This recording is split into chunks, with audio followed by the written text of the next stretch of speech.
साहब साहब आपने जो हमारे लिए किया कोई अपनों के लिए भी नहीं करता साहब। साहब वो हाँ साहब वो मैं आपको कोई शिकायत का मौका नहीं दूंगा साहब। फिर जो जैसे भी बोलेंगे मैं करूंगा ना साहब।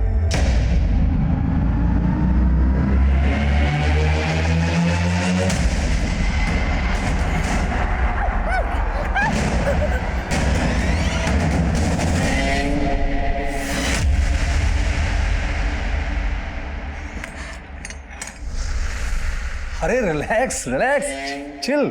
हेलो। अरे हम प्रैक्टिस करते रहेंगे तो हो जाएगा। Practice makes a man perfect. देखिए इतनी मुश्किलों से तो हम आपके नजदीक आए हैं।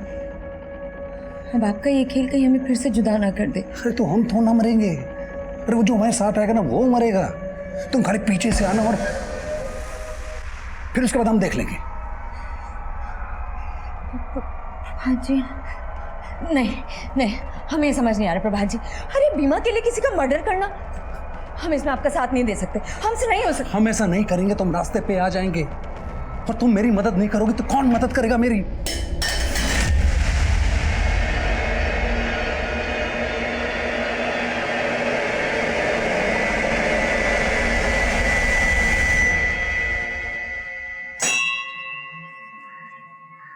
भगवान हम गलत नहीं हैं क्योंकि आप हमारे साथ हैं। आप मेरे साथ हैं ना।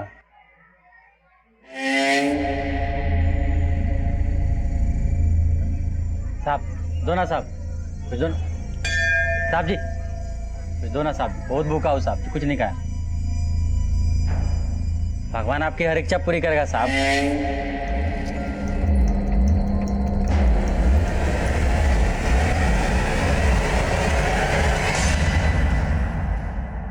प्रॉब्लम सैंडल में नहीं है मैडम, एक नंबर का आइटम है। अब इतना आप हिलडुल के चलेंगे तो सैंडल तो टूटेगा ना madam. What do you mean by हिलडुल के चलना? मतलब what do you mean to say मुझे चलना नहीं आता है? एक तो रद्दी माल बेच रहे हो, ऊपर से मुझे अकड़ दिखा रहे हो। हाँ? Is he mad? मैडम इसका तरफ से हम सॉरी बोलते हैं। और पापा पर बात कैसे कर रही है आप देख रहे हैं ना। तुम चुप रहो एकदम।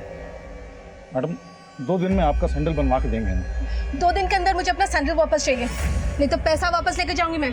Stupid idiot fools।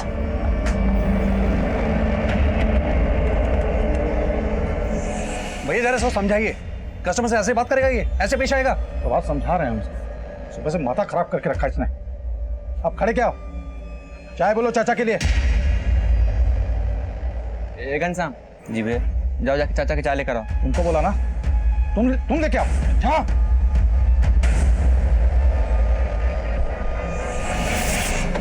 नमस्कार, मैं senior inspector Abhimanyu Jindal, crime petrol Dastak में आप सभी का स्वागत करता हूं। आज जो केस मैं आप लोगों के सामने रखने जा रहा हूं वो कहीं ना कहीं हर आम आदमी से जुड़ा है, जिसकी जिंदगी में अपराध कोसों दूर होता है, लेकिन एक भूल जिंदगी भर का पछतावा बन जाती है। जब कोई सही इंसान गलत राह पर होता है तो उसे समझने की एक दस्तक जरूर मिलती है, लेकिन जब कोई गलत को सही ठहराने की साजिश करता है तो उसके द्वारा उठाया गया हर कदम एक भयानक अंत की दस्तक दे रहा होता है।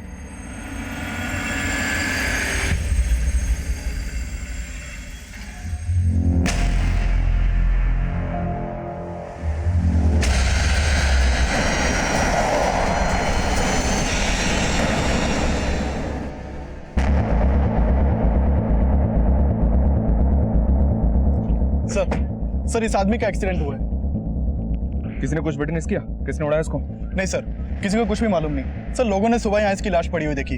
हो सकता है इसका एक्सीडेंट रात में हुआ हो। पाड़े आसपास कोई सीसीटीवी? नहीं सर। इसके पास से कोई आईडी मिला? सर इसका ड्राइविंग लाइसेंस मिला है और ये आधार कार्ड। प्रभात जी ये आपको क्या हो गया? प्रभात जी उठिए ना प्रभात जी।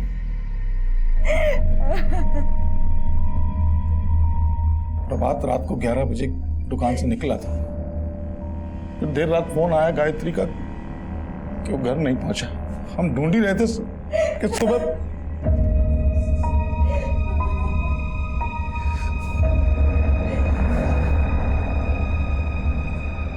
देखिए, लग तो ऐसा रहा है कि हिट एंड रन का केस है।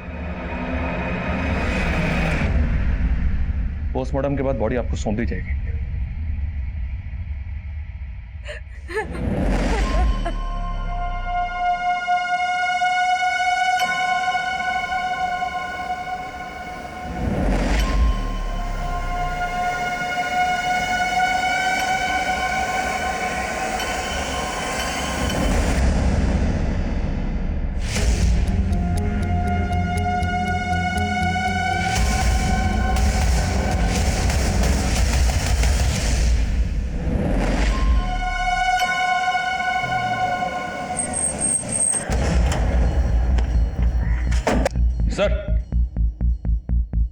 सर 16 मार्च को जो एक्सीडेंट का केस आया था उसके विक्टिम प्रभात की पोस्टमार्टम रिपोर्ट आ गई। देखने से तो लग रहा था कि एक्सीडेंट होगा, पर रिपोर्ट के मुताबिक प्रभात का मर्डर हुआ था। मर्डर? जी हाँ सर, बॉडी पर प्राइमरी इंपैक्ट पीठ पर है। शायद किसी व्हीकल ने डायरेक्टली प्रभात को पीछे से टक्कर मारी। अगर किसी व्हीकल ने प्रभात की पीठ पर डायरेक्ट टक्कर मारी है, मतलब प्रभात पैदल चल रहा होगा। और cause of death head injury है। पहले प्रभात के सर पर किसी ब्लंट चीज से वार किया गया और फिर उसके सर को टायर से क्रश कर दिया गया और फिर बाइक को वहीं गिराकर क्राइम सीन क्रिएट किया गया, क्योंकि सर उसकी बाइक पर ऐसा कोई डेंट नहीं मिला जो ये साबित कर सके कि किसी गाड़ी ने उसकी बाइक को पीछे से टक्कर मारी। मतलब प्रभात का मर्डर हुआ है और उसे एक्सीडेंट देने की कोशिश की गई है। सर, जिस प्रभात नाम के आदमी की लाश हमें राजनगर में मिली थी, उसका बड़ा भाई आया।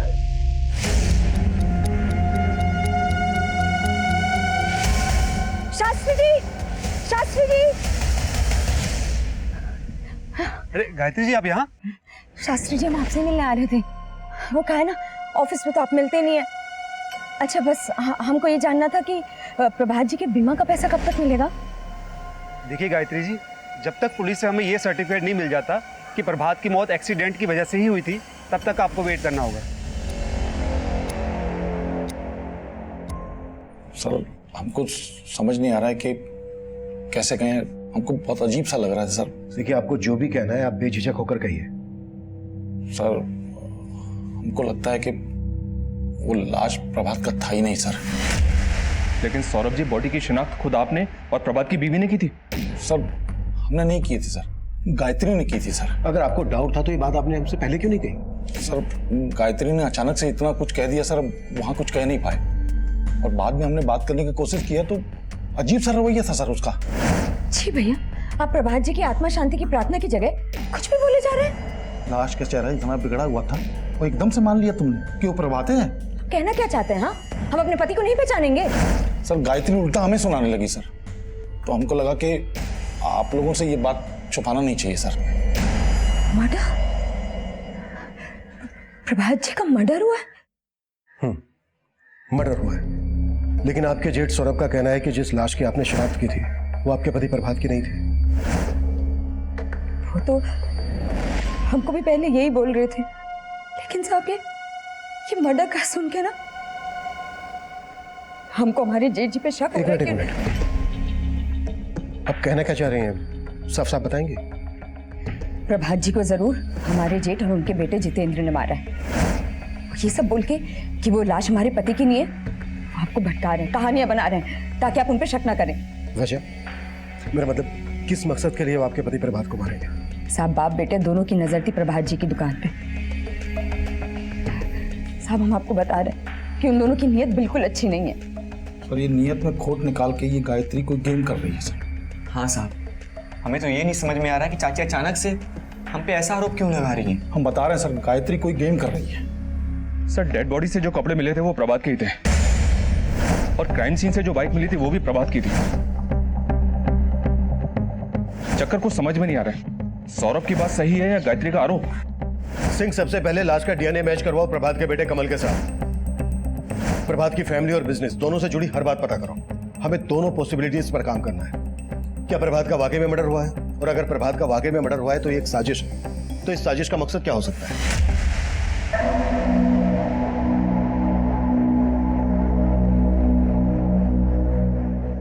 दीदी पानी। दीदी आप टूट जाओगी तो कैसे चलेगा? दीदी रो मत ना दीदी, दीदी सब ठीक हो जाएगा। दीदी आप रो मत। आप रो क्यों रहे हो? अरे कमल बेटा, मम्मी नहीं रो रही, वो मम्मी की ना आंख में कुछ चला गया था। तू ये बता, तू कानपुर चलेगा मामा के साथ? चलेगा ना? दीदी आप कानपुर चलो हमारे साथ। वैसे भी जीजा जी के नहीं हर्ष, हम नहीं जाएंगे, हमें अभी यहीं रहना होगा।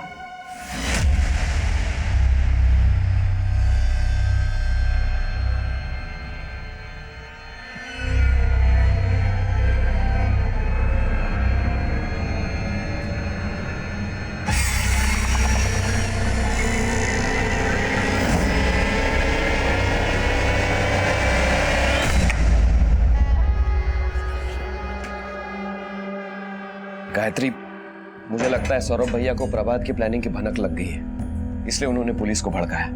हम भी बाप बेटे की सारी पुलपट्टी खोल दी है पुलिस के सामने। हाँ, पर मामला और बिगड़ जाए। तुम इससे पहले इंश्योरेंस के 35 लाख निकाल लो। कैसे निकालें? वो लोग तो वो पुलिस से सर्टिफिकेट? हाँ, सर्टिफिकेट का इंतजार कर रहे हैं और इधर जेठ जी ने पुलिस को भड़का दिया है। इंश्योरेंस कंपनी में एक आदमी है हमारी पहचान का, कुछ ले दे के काम हो सकता है। अरे किसका फोन आ रहा है बार बार? अरे वो हमारे ऑफिस से है फोन। इस विनायक ने भी ना लटका रखा है, क्या कर रहा है कुछ समझ नहीं आ रहा। अरे काई बच्चों का जूता लगा रखे हुए यहाँ पे, निकालो ये सब। यहाँ पे सिर्फ आज के बाद फॉर्मल शूज रहेगा, बता दे रहे हैं। लेकिन प्रभात साहब तो बोले थे कि अरे प्रभात सर बस करो प्रभात सर। चच्चा को धंधा करने नहीं आता था, अब धंधा कैसे होता है पापा बताएंगे तुमको। अपने बाप का माल समझे हो क्या? चल क्या रहा है यहाँ पे? नहीं हमें और आप यहाँ कैसे बैठे हुए हैं? क्यों? अब तुम बैठोगी गल्ले पे क्या? नहीं, हम नहीं बैठेंगे। घनश्याम तुम बैठोगे।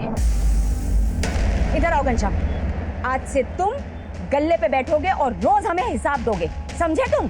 जी जी मैम।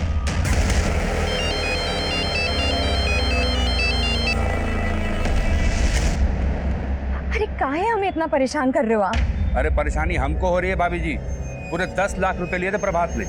और एक बात बताइए, वो बीमा वाला पैसा नहीं मिला आपको अभी तक? नहीं मिला है। अगर मिल चुका होता तो हम आपको पैसे लौटा देते ना। लौटाना तो आपको पड़ेगा ही भाभी जी, वो बीमा वाले के पीछे पड़िए और पैसा निकलवाइए।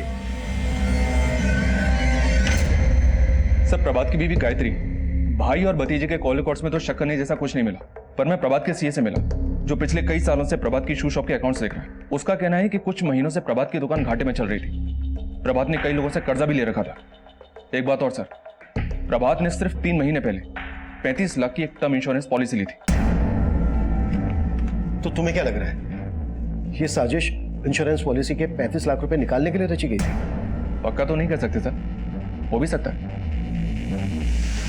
इंश्योरेंस पॉलिसी के पैसे लेने के लिए कोई अपना मर्डर प्लान करे, ऐसे एंगल्स कई केसेस में देखने को मिलते हैं। इस केस में भी यही एंगल था। प्रभात ने वाकई में अपनी डेथ प्लान की थी। अरे तो हम तो ना मरेंगे, अरे वो जो हमारे साथ आएगा ना वो मरेगा। लेकिन पोस्टमार्टम से यह साफ हो गया था कि एक्सीडेंट नहीं बल्कि मर्डर था। और यह मर्डर किसका हुआ था, यह खुलासा वाकई में हैरान कर देने वाला था। सर डीएनए रिपोर्ट, इस डीएनए रिपोर्ट के मुताबिक उस लाश का डीएनए प्रभात के बेटे कमल के डीएनए से मैच हो गया। मतलब प्रभात की बीवी गायत्री सही बोल रही थी, ये लाश प्रभात की ही थी। मम्मी अब ठीक लग रहा है? अभी कुछ ठीक नहीं है, लेकिन धीरे धीरे सब ठीक हो जाएगा। अच्छा मम्मी पापा कब आए?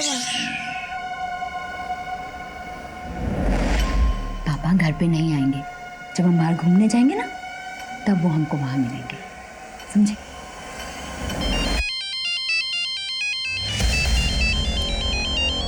प्रेम,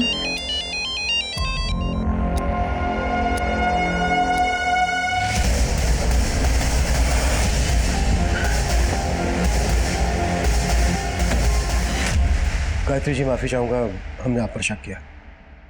दरअसल आप बिल्कुल सही कह रही थी, वो लाश आपके पति प्रभात की ही थी। आपने अपने जेठ सौरभ और उसके बेटे जितेंद्र पर शक जताया था। अब हम इसी दिशा में काम कर रहे हैं।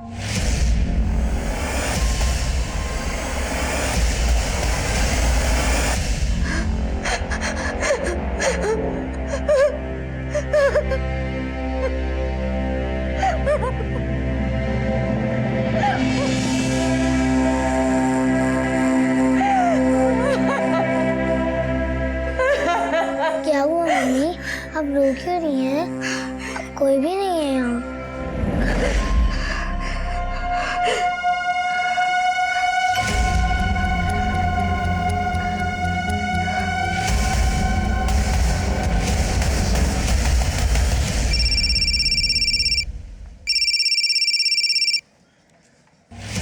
हाँ गायत्री भाभी, हमको मिलना है तुमसे।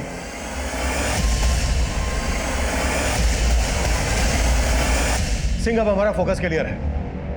यह केस प्रभात की हत्या का ही है। अब हमें यह पता लगाना है कि प्रभात की हत्या के पीछे किसका और क्या मोटिव हो सकता है। फिलहाल सबसे बड़ा मोटिव तो सौरभ का ही दिख रहा है सर। इसके बेटे जितेंद्र के बारे में पता किया मैंने, 1 नंबर का चर्सी।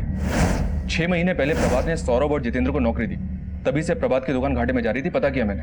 हो सकता है सर दोनों बाप बेटे मिलकर दुकान में घपला कर रहे हो। इस बात का पता प्रभात को चल गया और दोनों ने मिलकर प्रभात का गेम बजा दिया। सिंह, एक काम करो, बुलाओ बाप बेटे को। Sir. Jitendra Tiwari, son of Saurabh Tiwari, तुम दोनों का गेम ठीक से समझ में नहीं आ रहा है मेरे। तूने कहा कि वो लाश प्रभात की नहीं थी, जबकि वो लाश प्रभात की ही थी। तेरे घपले का सारा चिट्ठा है मेरे पास। अब अगर तुम लोगों ने तनिक भी चालाकी की ना तो यही। नहीं सर, हम बता रहे हैं आपको सर, हम कह रहे हैं सर, ये चालाकी गायत्री ने की और करा रहा है सब विनायक। वो विनायक बहुत ही पहुंची हुई चीज है। चाची के साथ उसका चक्कर भी चल रहा है साहब। सर, हमारा लड़का निकम्मा है लेकिन झूठा नहीं है सर। इसने अपनी आंखों से उन दोनों को खुद देखा है, एक साथ में क्या साहब, आप पता लगाएंगे तो खुद ही पता लग जाएगा साहब कि वो दोनों के बीच में क्या चक्कर चल रहा है साहब।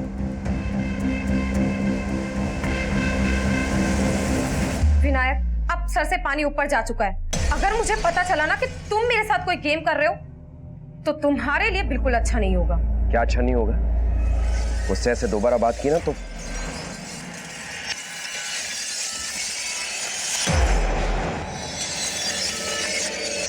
गायत्री भाभी, हमें लग रहा है पुलिस झूठ बोल रही है। भगवान करे यही सच हो। पर प्रभात जी हमसे बात क्यों नहीं कर रहे हैं? भाभी, उसने कहा था ना कि वो कुछ दिन गायब रहेगा, इसीलिए शायद। प्रभात और गायत्री से जुड़ी कुछ बातें पता चली हैं सर। प्रभात की मौत के बाद से ही ये गायत्री इंश्योरेंस कंपनी के लगातार चक्कर लगा रही थी, लेकिन जैसे इंश्योरेंस कंपनी को पता चला कि प्रभात का एक्सीडेंट नहीं उसका मर्डर हुआ था, इंश्योरेंस कंपनी ने गायत्री के क्लेम को होल्ड पर रख दिया। एक और बात पता चले सर, ये विनायक इंश्योरेंस कंपनी के किसी अंदर के आदमी को जानता है, जिसको इसने शायद रिश्वत भी ऑफर की थी। इंश्योरेंस कंपनी में एक आदमी है हमारी पहचान का, कुछ ले दे के काम हो सकता है। साले गल्ले पे बैठा है साला वो। चाची चाहे जो बोले, पर ये दुकान ना मेरा हमारा पप्पा का है। पगला गए हो क्या तुम? पगला गए हो? क्या पकड़ रहे हो? बकवास कर रहा है। तुम लोग उसका बात को दिल पे मत लेना, फालतू का बकता ही। आप लोग बैठे हो, दिखाओ सामान। चल चल दिखाओ वहां पे। क्या कर रहे हो भाई? ज्यादा चढ़ा लिया हो क्या? दिमाग को सही रखो, अपना पैर पे कुल्हाड़ी मत मारो। तो जानते नहीं पुलिस हमारा पीछा कर रही है। चलो चलो हमारे साथ चलो। जीवन, प्रभात साहब गलती की इन दोनों को यहाँ लाके। हमको तो लगता है कि उनको इन्हीं लोगों ने खत्म किया है।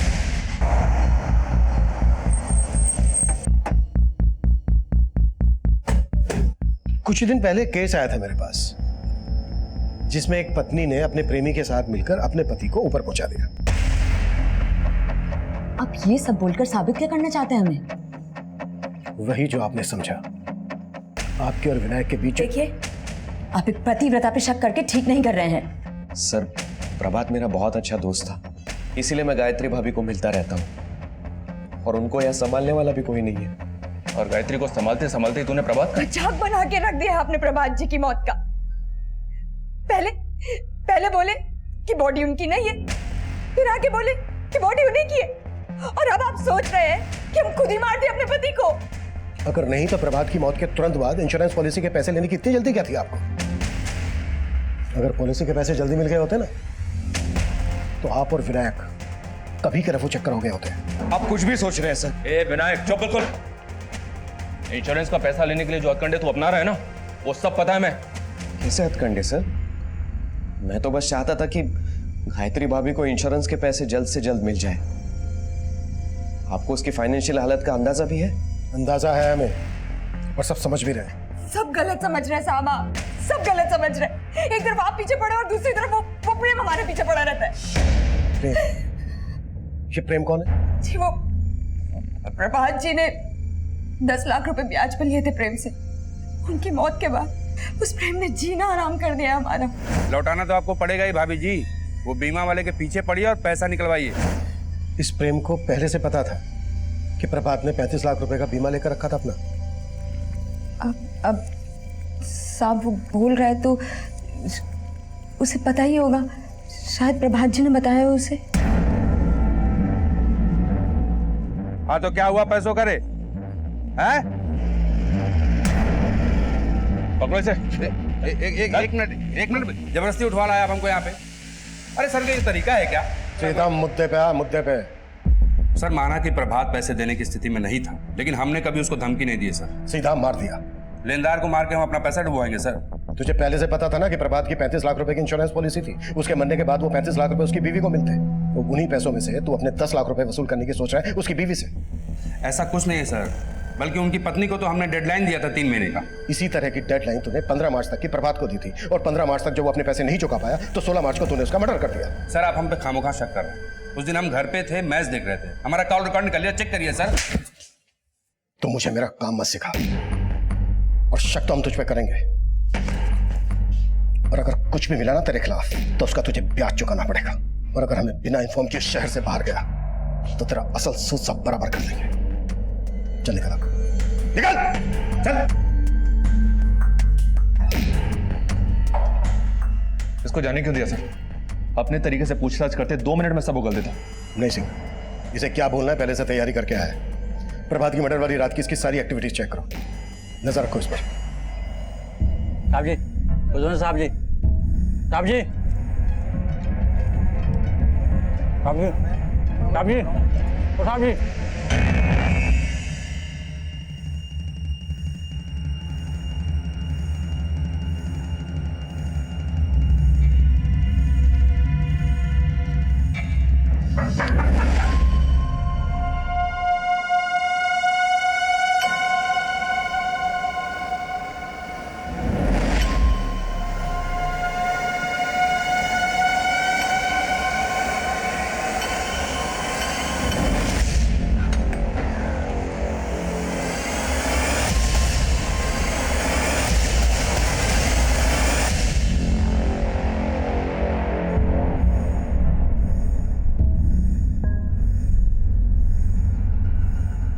सर दुकान के एक सप्लायर का पेमेंट करना था, तो सुबह दुकान जाने से पहले हम गायत्री के पास पेमेंट का बात करने गए सर। वहां पहुंचे तो देखे ताला लगा हुआ है सर। हम गायत्री को फोन किए, उससे चौप हो रहा था। उसके बाद हम वहां से निकल ही रहे थे कि भीतर से कमल का रोने का आवाज आया सर। हम पड़ोसी को सबको इकट्ठा किए और ताला तोड़ दिए सर। बहुत जगह ढूंढे, बहुत जगह बात किए, गायत्री का कुछ पता नहीं चल रहा है सर।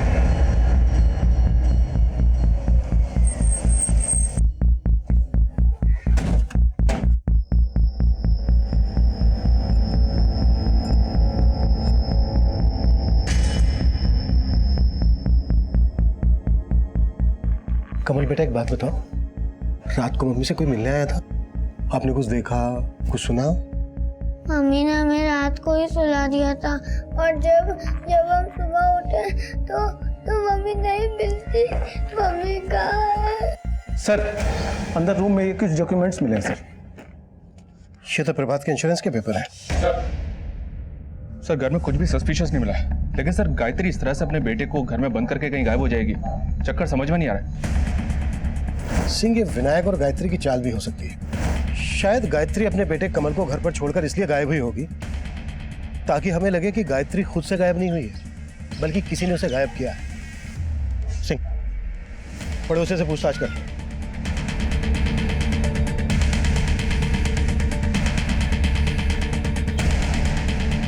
सर हमने रात को तो यहाँ से किसी को आते जाते नहीं देखा, लेकिन आज सुबह जब हम बाजार से घर जा रहे थे तो देखा कि गायत्री के जेठ यहाँ घर के बाहर सबको इकट्ठा कर रहे थे।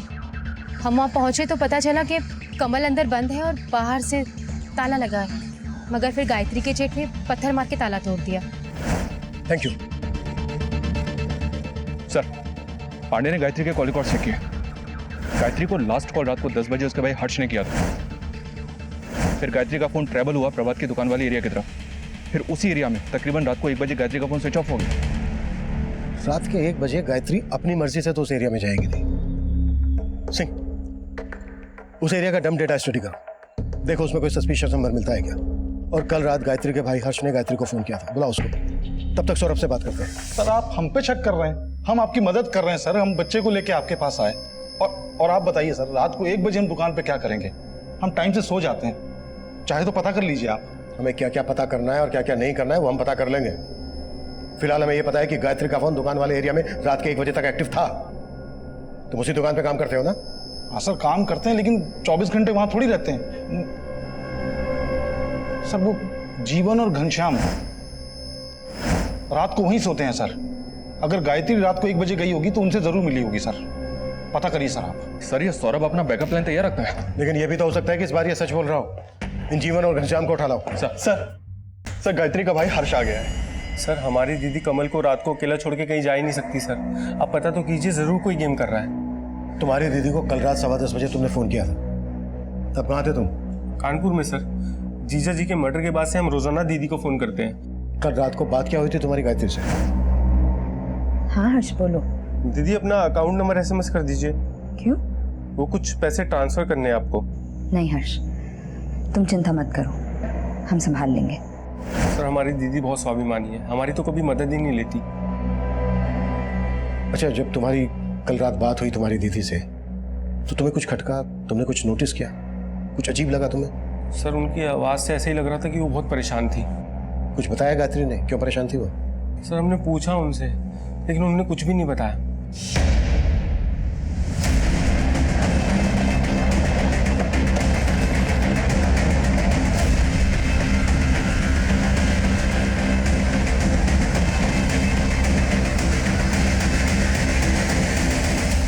सब दुकान तो रात को 11 बजे बंद हो जाती है, इतनी रात को गायत्री भाभी वहां क्यों आएंगी? गायत्री का फोन वहीं दुकान के एरिया में बंद हुआ था और तुम दोनों दुकान पर ही सोते हो। अगर कुछ भी छुपा रहे हो, कुछ भी, तो अभी बता दो, नहीं तो यहीं काट दो। सर हम कुछ नहीं छिपा रहे हैं सर। माना कि हम सोते हैं दुकान में, लेकिन जितेंद्र भी तो आए दिन दुकान में आता रहता है ना जी। हाँ साहब, वो रोज रात को दुकान में आके नशा करता है। वो कल रात को भी 1 बजे के करीब आया था और फिर वो चला गया, लेकिन गायत्री भाभी को वहां नहीं देखा हम लोगों ने। सर गायत्री के घर के आसपास के एरिया का डम डेटा चेक किया। जिस रात गायत्री गायब हुई तब वहां विनायक का नंबर एक्टिव था और विनायक के नंबर से प्रभात के नाम पे रजिस्टर्ड एक दूसरे नंबर पे कॉल किया गया था। प्रभात का दूसरा नंबर? जी हाँ सर, ये नंबर चेन्नई में एक्टिव था लेकिन अब बंद है। चेन्नई में प्रभात का दूसरा नंबर कौन यूज कर रहा होगा? पता नहीं सर, कहानी को समझ में नहीं आ रही। सब समझ में आएगा सिंह।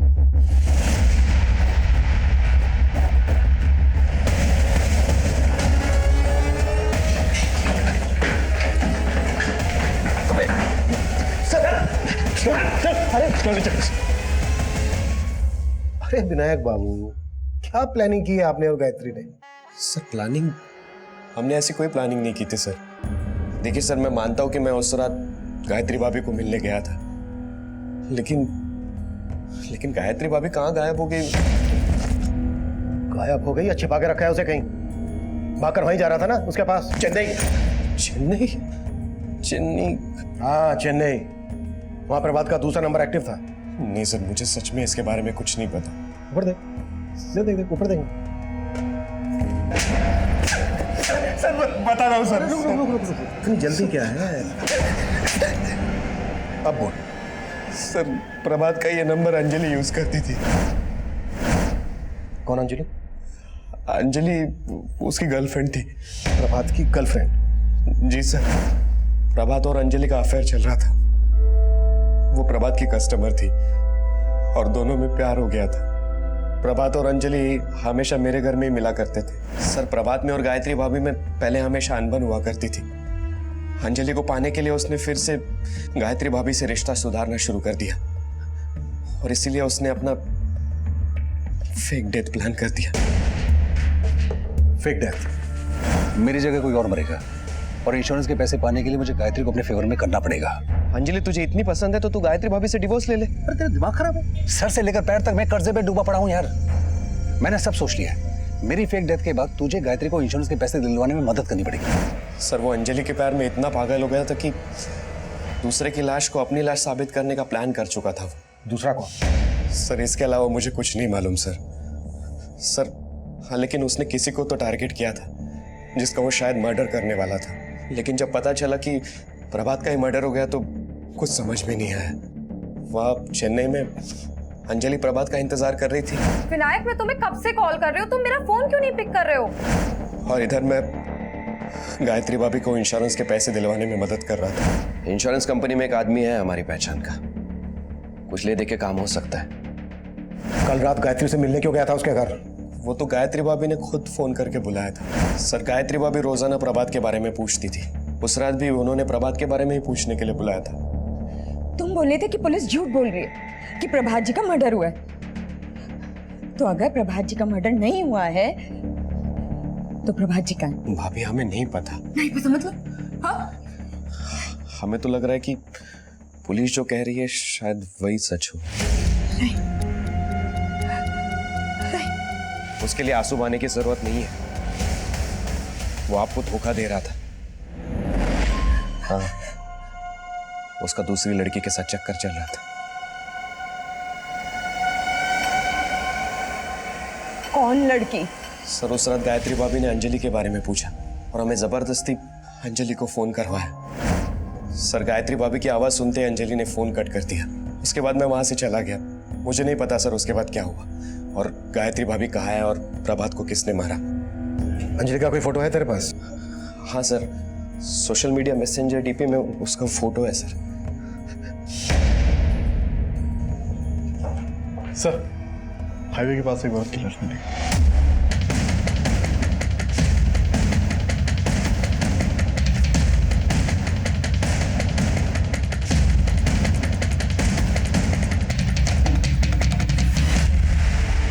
पांडे, बॉडी पोस्टमार्टम के लिए भेजो और देखो आसपास कुछ मिलता है क्या। सर गायत्री का फोन बंद होता है प्रभात की दुकान के एरिया में और लाश मिलती है वहां से 10 किलोमीटर दूर, यहाँ हाईवे के पास।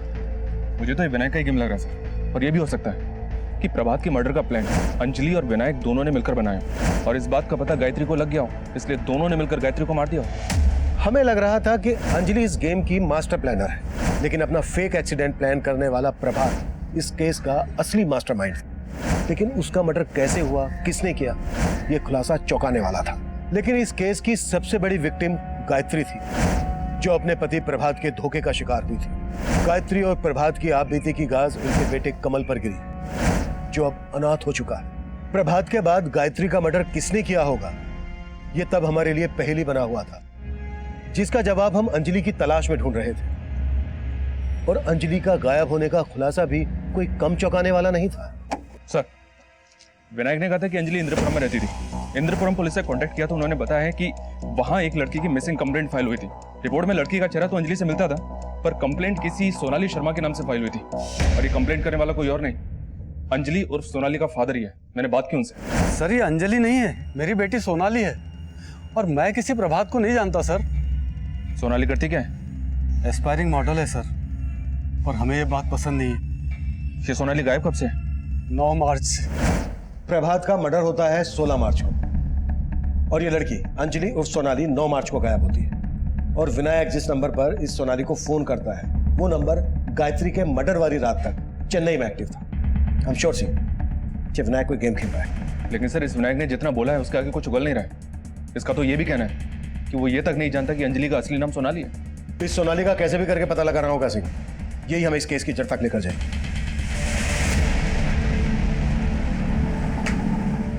आजा, देखो तुम्हारे लिए क्या लाए, टॉफी। ले ले ले, पकड़ो। क्यों डरा रहे हो? अब इसे भी मारने का इरादा है क्या? इरादा तुम्हारा है आंटी, पापा ने तुम पे नजर रखने के लिए बोला है, कहीं चाचा चाची की तरह कमल को भी मार डाला तो। क्या सबको अपनी जैसा समझते हो? चलो निकलो यहाँ से, वरना अभी पुलिस को फोन कर दूंगी। सर पोस्टमार्टम रिपोर्ट के मुताबिक गायत्री की मौत गला दबा के हुई, उस रात तकरीबन 12 बजे के आसपास। गायत्री का मर्डर होता है रात के 12 बजे और गायत्री का फोन प्रभात की दुकान वाले एरिया में बंद होता है रात के 1 बजे। मतलब साफ है सिंह, गायत्री के मर्डर के बाद उसका फोन पर्पसली उस एरिया में ले जाया गया। सर चेन्नई पुलिस ने सोनाली का पता लगा लिया है। और उसे अरेस्ट भी कर लिया है। कल सुबह तक वो हमारी कस्टडी में होगी। गुड। सर ना मैंने प्रभात को मारा है और ना ही गायत्री को। सर मैंने कुछ नहीं किया। कुछ नहीं किया? नाम बदलकर एक शादीशुदा आदमी को अपने प्यार के जाल में फंसाया और उसे इतना बरगलाया कि वो अपनी सीधी सादी बीवी को छोड़कर तुम्हारे साथ भागने के लिए तैयार हो गया। बोलती है कुछ नहीं किया। और क्या क्या किया है? खुद बोलोगी या बुलवाएं तुमसे? मीरा। एक मिनट सर मैं बताती हूँ। सर ये सब मैंने अपनी मर्जी से नहीं किया। मुझे हर्ष ने बोला था उसके जीजा जी को फंसाने के लिए।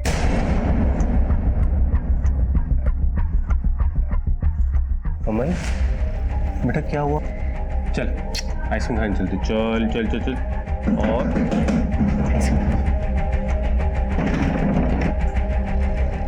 सर हमारा और सोनाली का अफेयर बहुत पहले से था। हमने इस सोनाली को बताया था कि हमारे जीजा जी गाजियाबाद में रहते हैं। और सर प्रभात के शॉप में अक्सर जाया करती थी। प्रभात जिस तरह मेरे साथ पेश आता था मुझे लग रहा था कि वो मेरे साथ फ्लर्ट कर रहा है। और जब मुझे पता चला कि प्रभात हर्ष के जीजा हैं तो वो प्लान हर्ष ने ही बनाया था। कैसा प्लान? कैसा प्लान? हमें लगता था कि हमारे जीजा के पास बहुत पैसा है, हमें पैसे की जरूरत थी सर। और सोनाली को भी हमारे कहने पे सोनाली ने हमारे जीजा से अफेयर शुरू कर दिया। वाकई में आपका कलेक्शन बहुत अच्छा है। Thank you very much. You are welcome. आते रहिएगा। या श्योर।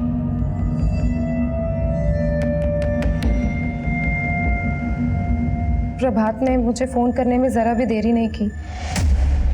तो प्रभात के घाटे और कर्ज लेने की वजह यह थी कि वो तुम पे पैसे उड़ा रहा था। हाँ सर, लेकिन प्रभात के फेक एक्सीडेंट का प्लान प्रभात ने खुद बनाया था। हमने उसका मर्डर नहीं किया। मैं तो तब चेन्नई में थी। लेकिन हर्ष यही था। जिस रात गायत्री का मर्डर हुआ उस रात तो कानपुर से यहाँ गाजियाबाद आया था, सब पता लगा लिया हमने। अब तो खुद बोलेगा या फिर? मानते हैं सर कि हमने अपनी दीदी को मारा सर, लेकिन अपने जीजा को हमने नहीं मारा सर। विनायक ने हमारी दीदी को सोनाली के बारे में सब कुछ बता दिया था। उस रात दीदी ने हमें फोन किया और सोनाली के बारे में बात करने लगी।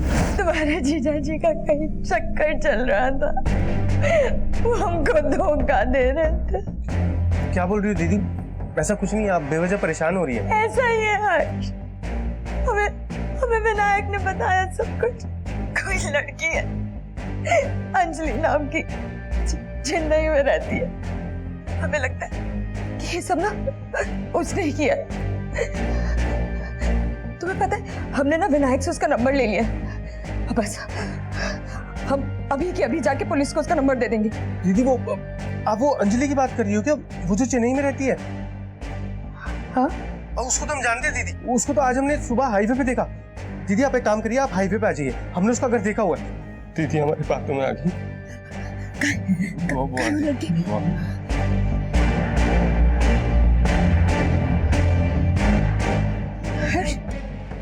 तो एकदम अंधेरा जंगल है। वो लड़की का है हर्ष। सॉरी दीदी। सॉरी क्यों? और गायत्री को मारने के बाद तू गायत्री का फोन लेकर प्रभात की दुकान वाले एरिया में गया। तुझे लगा कि हम सौरभ और उसके बेटे जितेंद्र पर शक करेंगे। हाँ सर, लेकिन हमने अपने जीजा को नहीं मारा सर। सर हमारा प्लान तो ये था कि जब हमारा जीजा हमारी गायत्री दीदी से इंश्योरेंस का पैसा लेकर उनको डिच करेगा तो हम अपने जीजा को डिच करके भाग जाएंगे सर। और तेरा जीजा प्रभात किसी और को डिच करके उसे मारना चाहता था। कौन था वो आदमी? सर प्रभात रोजाना एक मंदिर जाते थे। वहां पर एक बंसी नाम का भिखारी है। भगवान आपकी हर इच्छा पूरी करेगा साहब। प्रभात अपने फेक एक्सीडेंट के लिए उसे बलि का बकरा बनाना चाहता था और मुझे लगता है सर ये उसी ने किया है।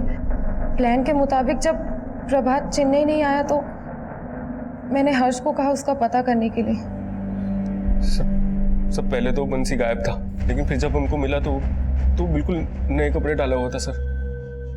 सच का पता करने के लिए हमारे से हाथापाई तक हुई, लेकिन वो भाग गया। सर हमें पक्का लगता है कि उस बंसी ने ही प्रभात को मारा है। जब उसे पता चला होगा कि प्रभात उसे मारना चाहता है तो उसने ही प्रभात को मार दिया होगा। हमने उस भिखारी को ढूंढने की कोशिश की, वो हमें नहीं मिला, गायब था। हमने उसके झोपड़े का पता लगाया तो हमें मालूम हुआ वहां उसने काफी पैसा छुपा कर रखा था। इससे पहले कि हम इन कड़ियों को ठीक से जोड़ पाते, हमें एक और चौंकाने वाली खबर मिली। सर, प्रतापनगर पुलिस को एक लाश मिली। लाश की शिनाख्त तो नहीं हो पाई, पर बंसी के स्केच से बहुत मैच करती है। इसकी बॉडी पर काफी ब्रांडेड कपड़े भी मिले। सिंह, इन कपड़ों पर जो टैग लगा है ना, इस टैग के बारकोड से यह पता लगाओ कि ये कपड़े कहां से बेचे गए और किसने खरीदे। Right sir. ये देखिए, नया माल दिखा रहे हैं आपको, फ्रेश एकदम।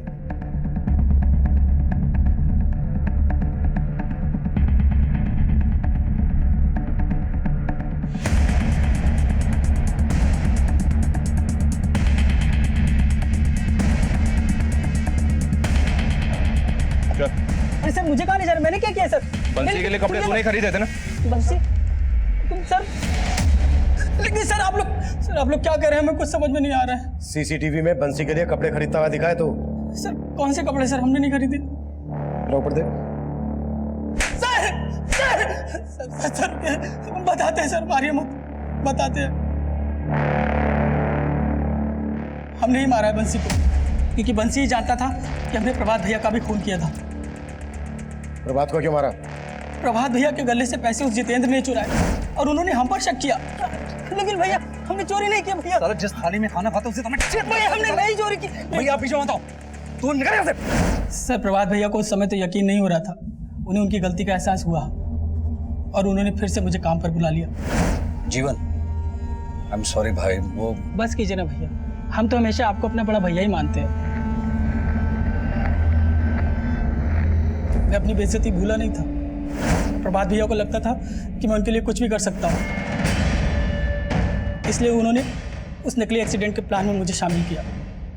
प्रभात भैया ने मुझे कहा था कि वो बंसी को रास्ते पर लाएंगे और उसको टेम्पो के नीचे धक्का दे देंगे और मुझे उसे कुचलना था।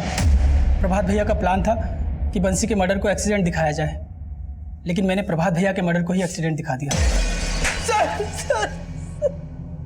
बचा तो तू अब भी नहीं। बुरे काम का अंत हमेशा बुरा ही होता है, ये हम सब जानते हैं। अगर प्रभात ने उस वक्त गायत्री द्वारा दी गई दस्तक को महसूस किया होता, पीछे हट गया होता, तो शायद अंत इतना बुरा नहीं होता। दस्तक गायत्री को भी मिली थी। उसके पति का उसके साथ बर्ताव अच्छा नहीं था। अचानक से उसके पति का बर्ताव उसके साथ अच्छा हो जाना, इंश्योरेंस पॉलिसी के पैसे लेने के लिए षड्यंत्र रचना। लेकिन गायत्री इस दस्तक को महसूस नहीं कर पाई और गायत्री के साथ साथ इसका खामियाजा उसके बेटे कमल को भी उठाना पड़ा। कमल हमेशा के लिए अनाथ हो गया। अब मैं सीनियर इंस्पेक्टर अभिमन्यु जिंदल आपसे विदा लेता हूं। आपसे फिर मुलाकात होगी एक नए केस के साथ। देखते रहिए क्राइम पेट्रोल दस्तक। मकसद बताना नहीं, बचाना है।